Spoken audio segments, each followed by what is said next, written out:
اگر تم طاقت حاصل کرنا چاہتے ہو اللہ پہ توکل رکھو. یعنی سب سے طاقتور انسان وہ ہے جو اللہ پر توکل رکھتا ہے.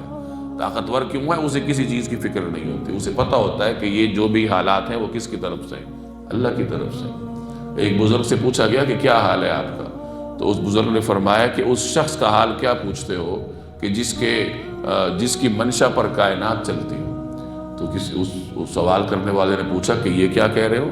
تمہاری منشا پہ کائنات چل رہی ہے. تو اس نے کہا میں نے اللہ کی چاہت میں اپنی چاہت کو فنا کیا ہوا ہے. تو جو بھی دنیا میں ہوتا ہے وہ گویا میری مرضی سے ہوتا ہے. تو اس طریقے سے جب انسان اللہ پہ توکل کر لے اور اس کی چاہت میں اپنی چاہت کو قربان کر دے پھر وہ سب سے طاقتور ہوتا ہے. اسے پتہ ہے کہ جو کچھ ہو رہا ہے بس اللہ کی مرضی سے ہو رہا ہے. تو فرمایا کہ اگر طاقت حاصل کرنا چاہتے ہو تو اللہ تبارک و تعالی پر توکل کرو، اور اگر استغنا حاصل کرنا چاہتے ہو تو جو کچھ اللہ کے پاس ہے اس پہ اعتماد رکھو، جو تمہارے پاس ہے اس سے نظریں ہٹا لو.